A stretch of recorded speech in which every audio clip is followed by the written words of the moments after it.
lleva más amor, ¿qué sigue?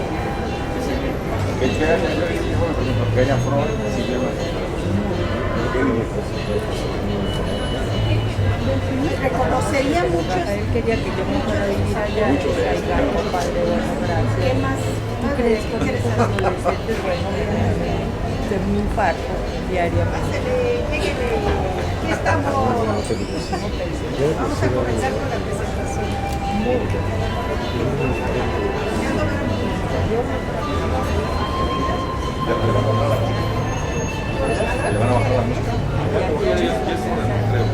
Estamos hoy muy contentos, muy alegres porque tenemos aquí un autor netamente tapatío.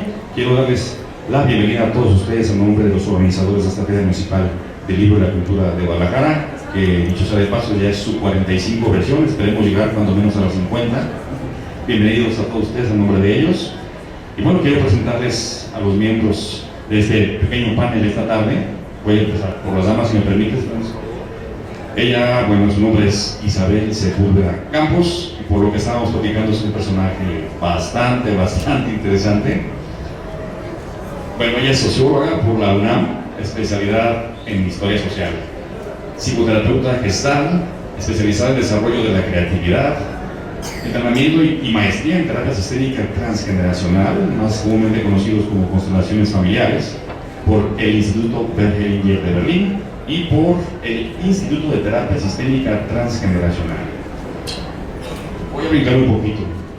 Es también editorialista por el periódico El Mural del Grupo Reforma desde su fundación en 1998 hasta la fecha, y es co-conductora y colaboradora del programa de radio Mesa WW Radio Guadalajara. Su nombre, le repito, Isabel Sepúlveda Campos, nuestra maestra Isabel Sepúlveda Campos, para quien les pido un aplauso para recibirla en este foro donde presentamos este nuevo libro de cuentos.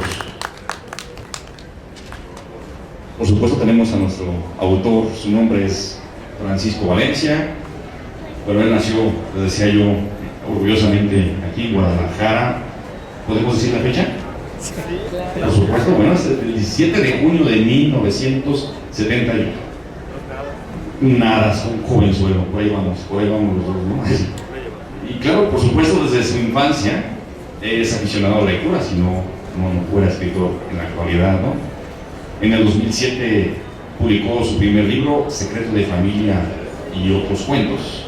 Quiero comentarles que artistas plásticos argentinos le ilustraron la mayor parte de sus cuentos, ¿eh? Es una cosa de reconocimiento, ¿no? Ha presentado su trabajo en foros de la talla de la Feria Internacional del Libro, en la Casa de Lectura de Argentina, en Buenos Aires. Bueno, claro que sí, en esta feria tradicional tapatía, la Feria Municipal de Libro y la Cultura. Así que bueno, su nombre es Francisco Valencia y hoy nos presenta su libro Sinfonía de Cuentos. Un aplauso, por favor, para recibirlo, y dejamos por su micrófono con la maestra Isabel.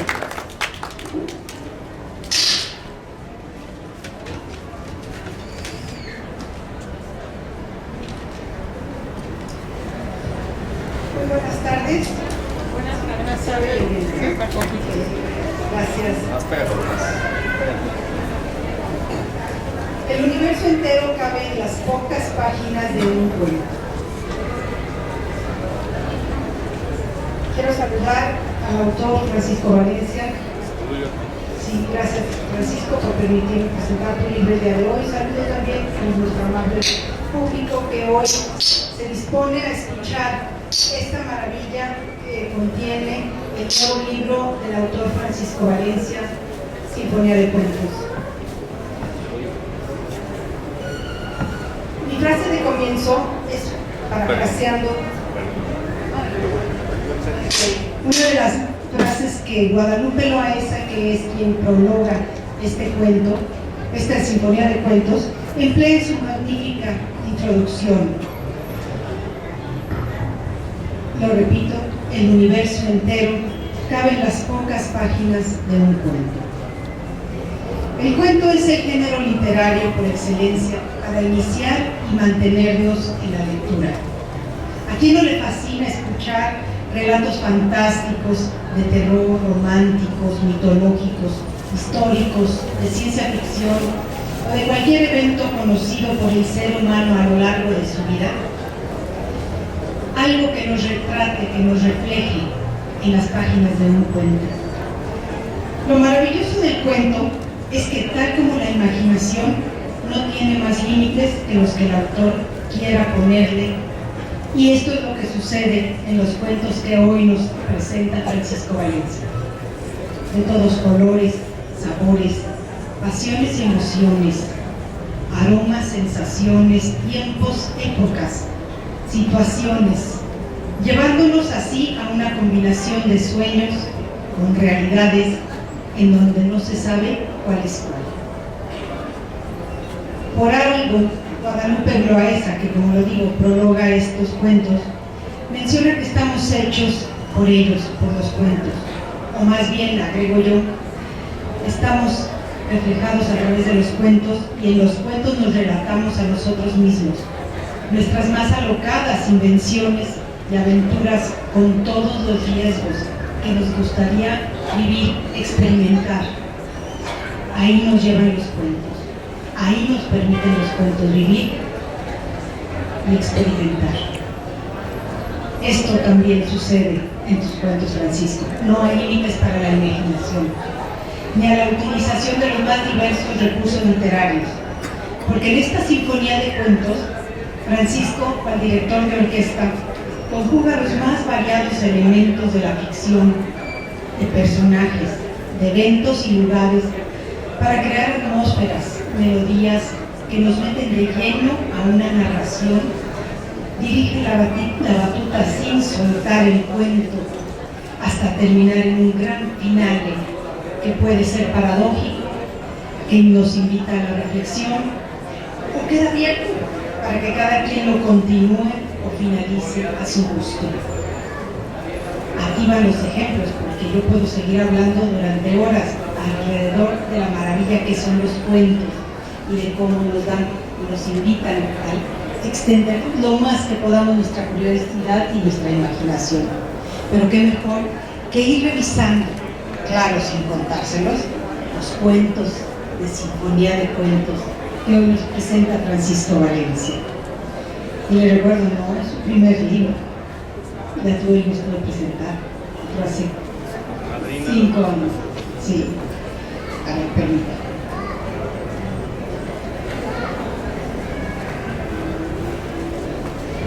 Quiero comenzar, bueno, les voy a presentar el libro.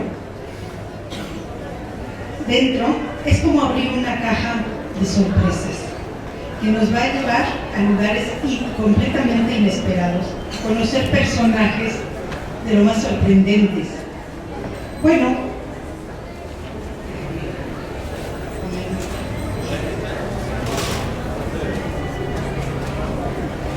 comenzamos con música salvífica, una música que nos puede salvar.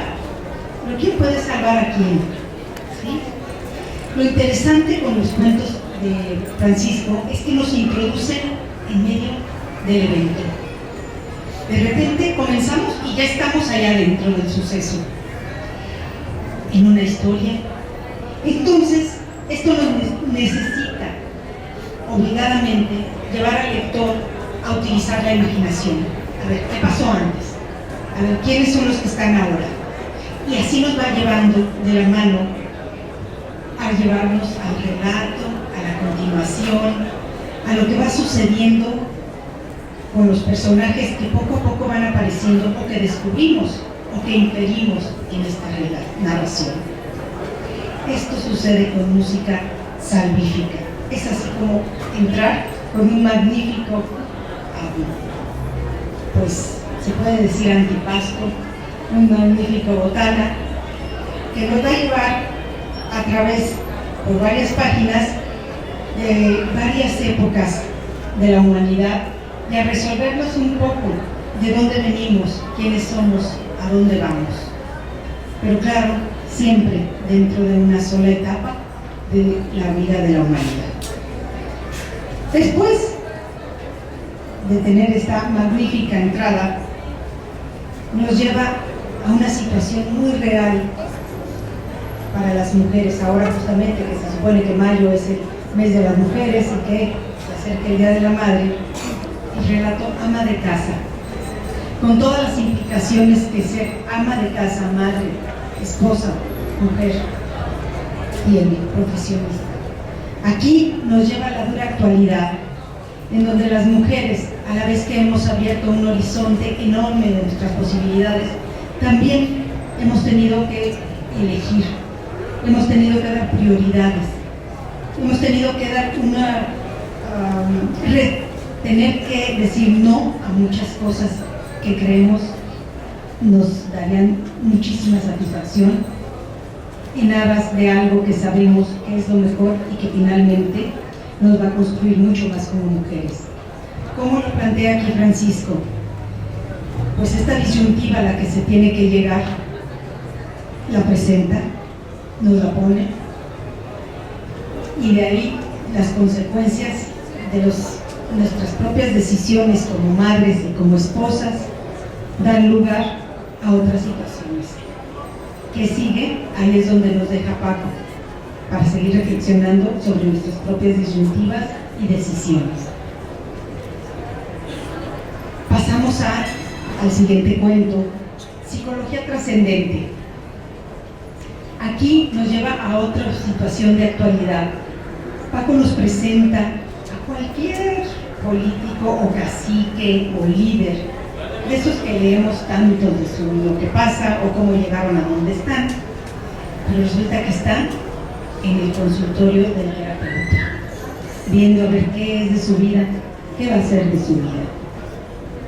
Y aquí nos damos cuenta cómo ha ascendido, como decíamos, a costa de pasar encima de muchísimos seres humanos, aún de la vida de los seres humanos, pero cómo también es un ser humano, como todos, con las mismas pasiones, debilidades y preocupaciones y sensibilidad que a todos en un momento dado de nuestra vida nos llegan, nos duelen o nos satisfacen. ¿Qué pasa con este gran líder político, sindical, cacique, como ustedes lo quieren llamar? Aquí está dentro. Pasamos al siguiente cuento, Solución Esotérica. Es que desde los títulos que pones, Paco, nos tienes que decir de dónde los sacas, de dónde salen, cómo se te ocurre, o sea, cómo se nos ocurre titular un cuento, una obra, un ensayo. ¿Qué es lo que nos dice para nosotros elegir el título? El título es algo de lo más difícil de elegir en un cuento. Ahora ya lo dijo, nos va a decir el secreto. Bueno, pues el título de este cuento es Solución Esotérica. En este cuento, a mí me maravilló el comienzo. Fíjense cómo atrapa. Solo había que asustarlo. ¿A quién había que asustar? Bueno, pues con eso de que solo había que asustarlo, pues yo a ver, déjame ver aquí.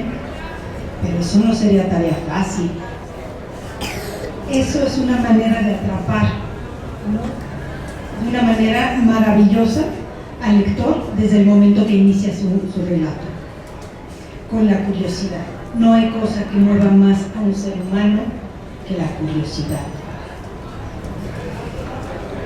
Aquí en esta solución esotérica, como llamaste este cuento, Francisco, hay una realidad que no se sabe si es realidad o es magia, o si la magia es la que soluciona la realidad, pero dentro también de los seres más duros, de seres que componen los cuerpos de policía, de seguridad.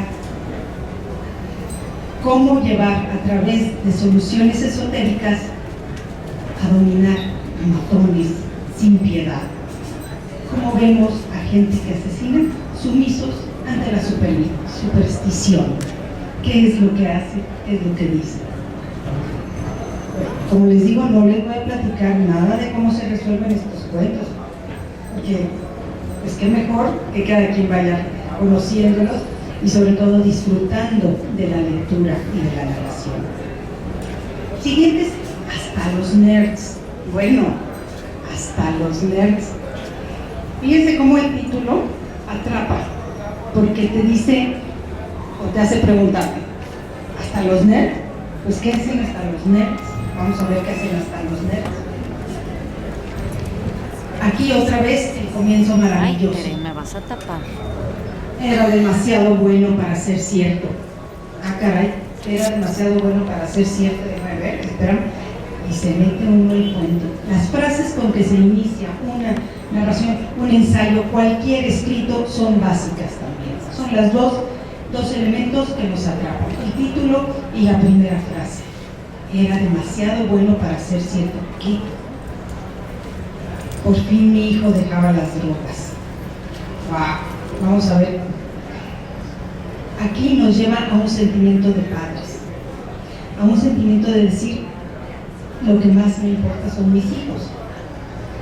Está resolviendo un problema que solo lo puede resolver.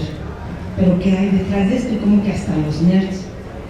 Y aquí en este cuento se toca también una realidad social que nos cuestionamos día a día. Dado la situación que sabemos todos acerca del crimen organizado y las ganancias tremendas que hay por esto del narcotráfico.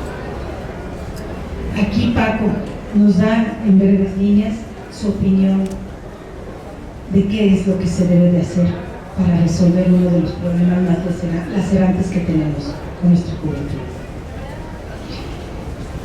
Le sigue algo relacionado, el narcuento, no narcocuento, narcuento. Aquí hay una maravilla en este cuento, la incógnita del narrador. O sea, ¿quién es el que nos está platicando?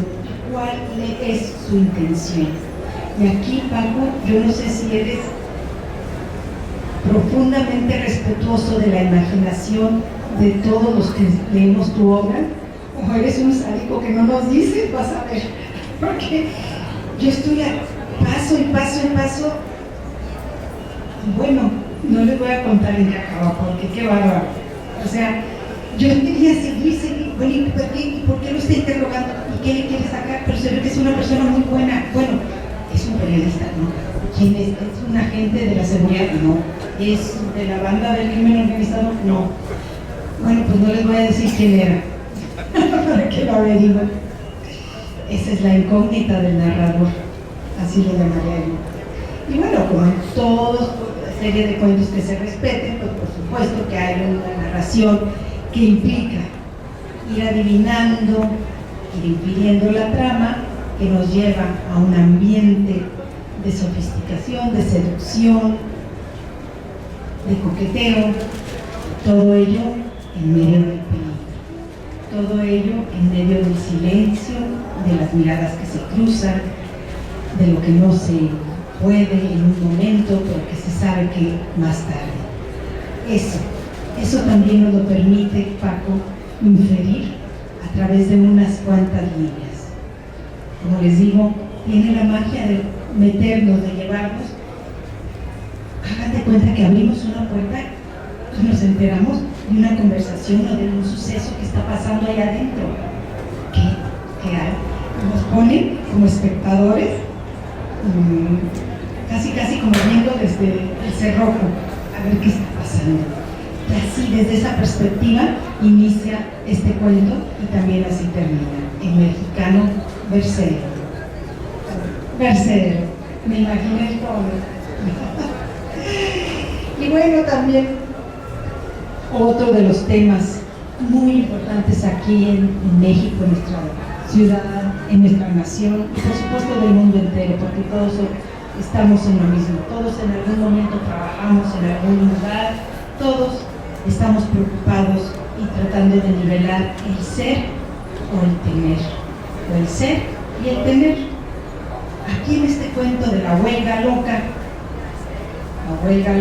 sí, muchas veces las acciones colectivas no tienen ni pies ni cabeza porque no saben ni qué lo originó, o creen que saben lo que lo originó, pero no saben cómo va a terminar, porque siempre los finales son muy sorpresivos de las acciones que cada ser humano tomamos. Dicen que Dios tiene más imaginación que el futuro tiene más imaginación que nosotros y que Dios se ríe de nuestros planes, porque nunca sabemos lo que nos sucede, las circunstancias que nos tocan vivir, qué es lo que en realidad nos va a llevar a tomar como decisión final o a vivir como circunstancia final. En esta huelga loca, como les decía, entre los terrenos del ser y el tener, nos habla también del sinsentido de la ambición desmedida, del que se cree que puede todo y en realidad se queda sin nada, es como matar la gallina de los huevos de oro. Y también, por otra parte, cómo la sencillez y el disfrute pueden existir, cómo puede haber el gozo después y a pesar de pasar por una tragedia. Como siempre, hay algo bueno después de la tragedia del dolor. Esto es lo que se vive en la huelga loca. Y bueno, también como no puede faltar en ningún libro, en ningún cuento, que se respete la relación con las mascotas, en particular con el mejor amigo del hombre, el perro fiel.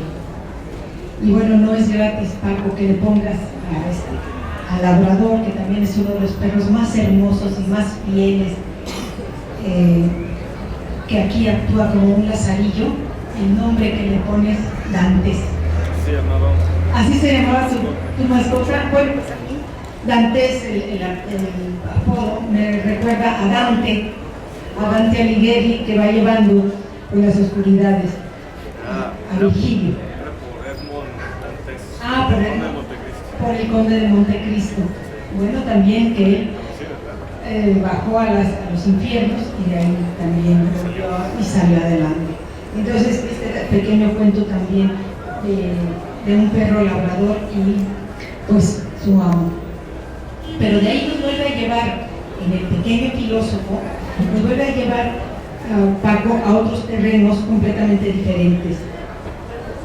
A despertar en nosotros la curiosidad, a incentivarnos para conocer a los clásicos griegos, para toda esa sabiduría encerrada en sus tiempos y que poco a poco se fueron descubriendo después de varios siglos de haber estado enterrada esa sabiduría hasta el Renacimiento, y que aún ahora nos sorprende toda esta sabiduría de los clásicos griegos, porque son tan actuales como si ahora platicáramos con cualquiera de nosotros. Nos damos cuenta a través de sus escritos que tienen las mismas pasiones, sentimientos, inquietudes, preguntas que ahora, 2500 años después, seguimos planteándonos los seres humanos o seguimos viviendo los seres humanos. Lo interesante es cómo ellos lo plantean con esa claridad. Y bueno, en el pequeño filósofo, en un maravilloso cuento que nos lleva de una época a otra época y regresamos y volvemos. Entonces no sabemos realmente quiénes somos, si estamos donde estamos y si estamos, quiénes somos y por qué estamos y para qué estamos, que es lo más importante. El pequeño filósofo, y también cómo poner atención a la sabiduría de los niños, que por lo regular, si no les prestamos atención, son quienes más sabiduría tienen por la sencillez de sus preguntas, por la claridad de sus preguntas y de sus respuestas. De ahí nos lleva Paco al ciego feliz. ¿Quién realmente está ciego? ¿Quién puede ver y no quiere ver? ¿O quien no ve y ese no ver le permite gozar profundamente de todas las sensaciones que percibe? En este breve relato, de veras, nos das esa gran paradoja del ser humano y la forma en que cada quien decide cómo se siente ante las circunstancias que le toca vivir. De ahí nos lleva a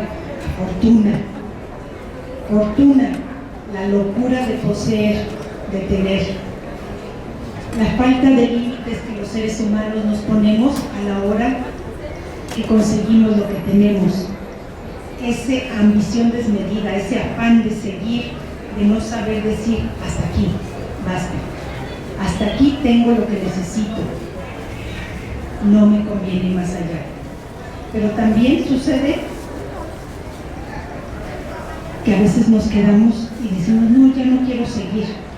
¿Cuál es esa delgada línea que nos lleva entre lo que sí debemos de seguir y cuál es la que debemos de decir, hasta aquí llegué y ya no me conviene seguir adelante en este mismo afán, en esta misma locura, en este mismo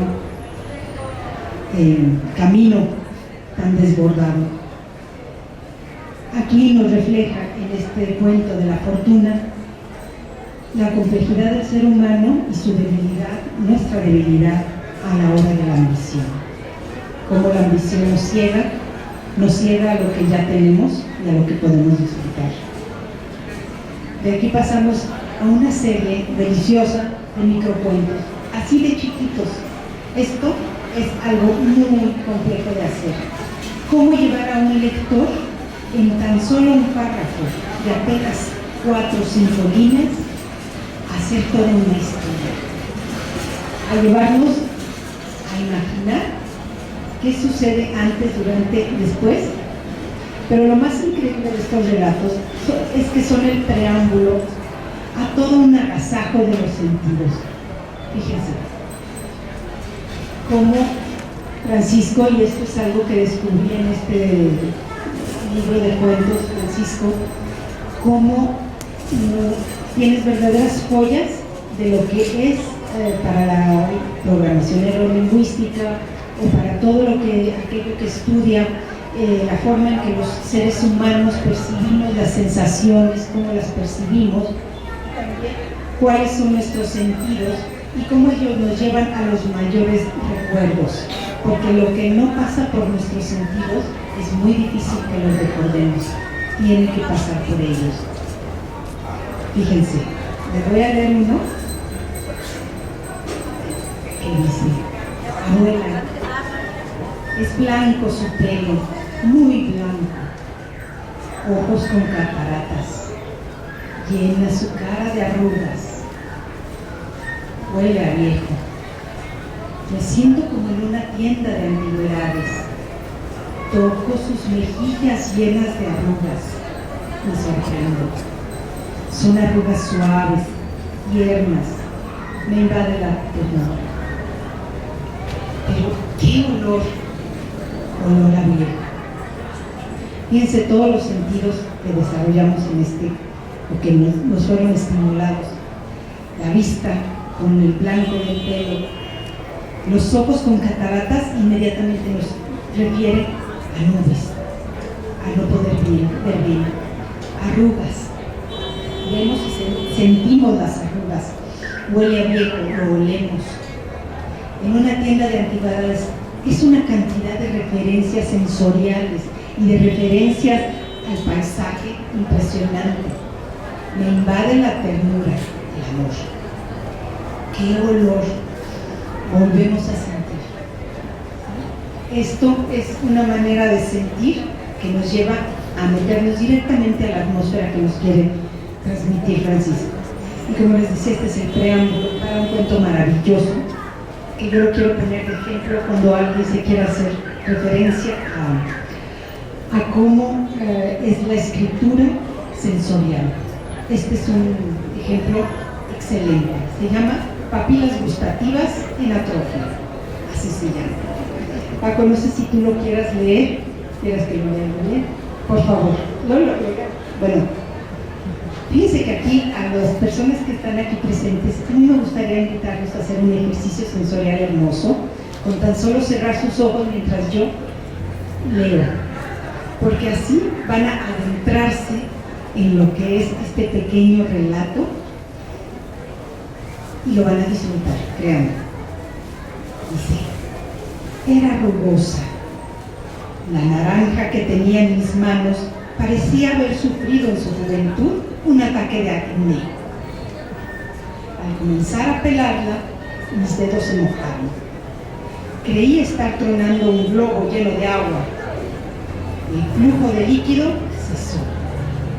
Ahora creía estar arrancando la piel a un ser vivo, cada vez que tiraba de la cáscara. En ese momento sentía como si se rompieran los hilos de un vestido. Y por fin terminé de quitarle la cáscara. Tuve en mis manos lo que parecía ser el cerebro de un mono. Al desgajarla, los mismos hilos se iban rompiendo. Al llevar a mi boca un gajo, no me atreví a morderlo. Sentía una lengua ajena en mi boca. Jugué un poco con el gajo e imaginé que estaba besando a una mujer.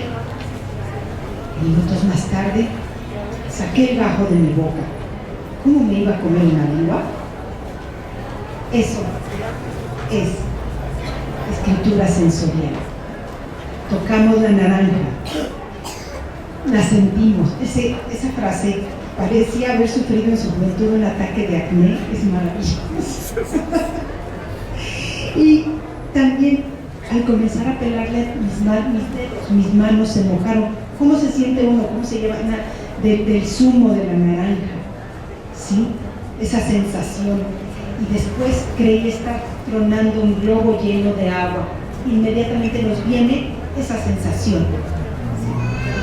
Después, como arrancar la piel a un ser vivo. O sea, lo estamos sintiendo cada vez que tiraba la cáscara, como si se rompieran los hilos del vestido.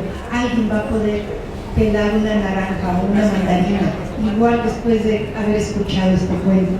A la hora que retiras esas tiritas que rodean los gajos que están entre la cáscara y los gajos, esto es fabuloso. Dice, al desgajarla los mismos hilos se iban rompiendo, esa forma. Pero ¿cómo lo haces? De una manera completamente sensorial, sensual. ¿Y cómo nos llevas a la sorpresa? Al llevar a mi boca un gajo, no me atreví a morderla. Sentí una lengua ajena en mi boca. Entonces, ¿dónde estabas? ¿Estabas amando a una mujer o estabas pelando una naranja? Ya no sabemos, es lo que les digo al principio de este relato. Francisco nos lleva de sorpresa en sorpresa. Creemos que estamos leyendo un relato, pero nos deja abierto a nuestra imaginación qué es lo que realmente estamos leyendo y quiénes son los personajes o los eventos en donde estamos ubicados. Solo nosotros sabemos, Paco nos lo deja abierto, no sabemos. De ahí nos pasa, bueno, pues también otros cuentos tienen que implicar, por supuesto, historias de caballeros de la antigüedad medieval. Y nos lleva a la prueba. ¿Qué hombre no ha tenido necesidad de probar su hombría en la lucha, su destreza? Pero en este relato onírico, en este lugar de sueños, ¿a dónde nos lleva Paco? A otra sorpresa que tampoco se las voy a decir. Pero créanme, de repente estamos en este mundo, más bien en esta época. ¿Cuál es el sueño? ¿Cuál es la realidad? ¿En qué acaba dándonos Paco la certeza de cuál es el sueño y cuál es la realidad? Cuando dormimos, estamos en la realidad, como dicen algunas tradiciones espirituales, o cuando despertamos, es simple y sencillamente el sueño que está teniendo la otra realidad. No sabemos. Por último, tenemos este cuento que nos atrapa desde la misma fotografía, es hermosísimo. Yo desde que la vi, Paco, este relato de Bosco, me remitió a algún lienzo, a alguna pintura que recuerda paisajes o leyendas mitológicas. Y sí, este trata sobre faunos, sobre hadas, sobre mujeres y hombres, mitad dioses, mitad seres humanos. Esa convivencia y esas misiones que tienen los hombres, mitad humanos y mitad dioses, o seremos nosotros, cada uno de nosotros, también dioses y humanos. Paco, a veces nos comportamos como dioses, a veces como humanos y a veces, muchas veces, como demonios. Provocarnos, eso es lo que a mí me queda de estos cuentos, de esta sinfonía de cuentos que escribe Paco Valencia, Francisco Valencia. A mí me provocaron a seguirlos leyendo, me provocaron la imaginación, la reflexión, me provocaron a escribir, me provocaron a ver en los seres humanos una mayor complejidad de la que veía antes de leer estos cuentos. Y por eso te agradezco, Paco, por darme el honor de presentar este libro. Y bueno, yo quisiera hacerte algunas preguntas, Paco, porque creo que nos dejas llenas de preguntas al leerlo. Claro, las respuestas nos toca darlas a cada uno, pero soy una mujer muy curiosa. Y pues aquí estás, y aquí está el público, así es que creo que podemos hacer una batería de preguntas, Paco. ¿Está bien por ti? Bien, ok. ¿Cómo eliges los títulos? Es algo de lo más difícil. Si ustedes tienen toda una obra con personajes o con relatos, ¿qué van a escoger para titular su obra? Bueno, tengo que leer otra vez mi libro lo que te quiero decir es que la forma como presentaste el libro, cómo leíste los cuentos, cómo reflexionaste, me dejas, o sea, lleno de orgullo, ¿sí?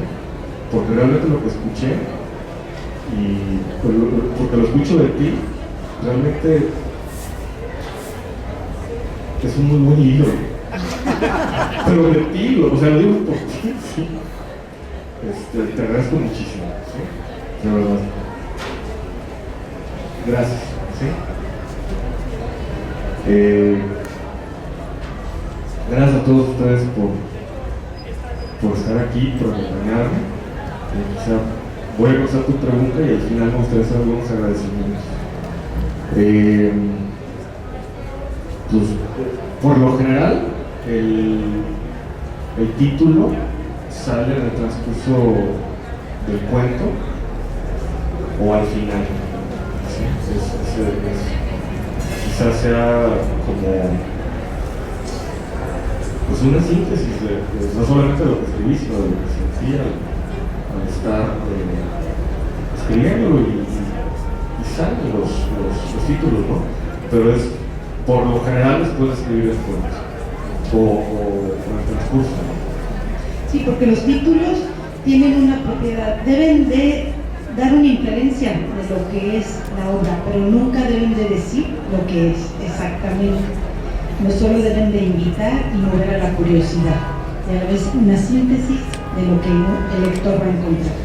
Y sabes que tiene que ver también mucho con que incluso cuando yo vuelvo a releer, cuando releo mis cuentos, pues encuentro cosas diferentes que caray, yo escribí esto, ¿sí? En el sentido de que me despiertan, hablaste mucho de las decisiones, me llamó mucho la atención lo que platicas, incluso lo que tiene que ver con programación neurolingüística, ¿sí? No imaginé que mi libro llevaría a hablar, aunque sí hay algo de programación neurolingüística en el cuento que acabo de leer, ¿sí? Sí hay algo, digo, alguna vez tuve un curso, ¿no?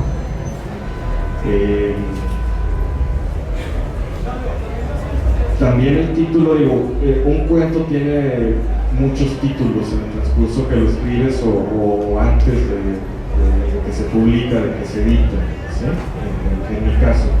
Entonces, a veces tiene un título, lo vuelvo a leer, es otro título, tiene un título, lo vuelvo a leer, incluso el mismo título del libro, pues fue evolucionando hasta que ya se va a imprenta y ya lo que le pusiste, ¿no? Entonces no solamente al escribirlo, sino también a leerlo y releerlo, ¿no?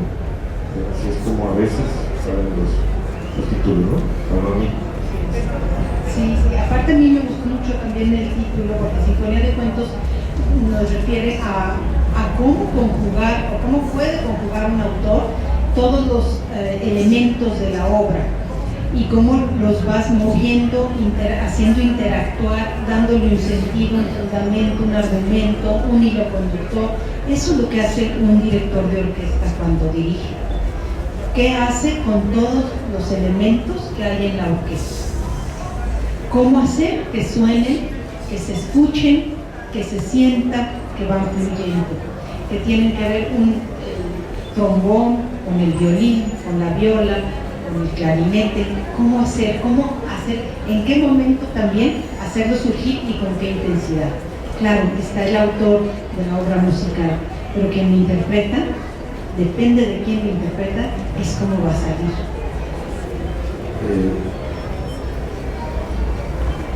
Los cuentos me dirigen muchas veces, ¿no? O sea, ¿Toman vida propia? ¿Perdón? ¿Toman vida propia los cuentos? O sea, ya no son míos. O sea, sí. Entonces, quizá, digo, yo no conozco mucho me gusta la música, pero no me considero experto en conocedor, pues. Pero me imagino que un director de orquesta también es dirigido por quienes tocan los instrumentos, ¿no? Es una relación que se establece de ir y venir. Sí, es un baile, ¿no? Es un baile, sí. Pero finalmente tú eres el que tienes la pluma, el teclado, la idea, y ahí están. Entonces ellos ahí están con todas sus posibilidades, los personajes, las situaciones, las épocas.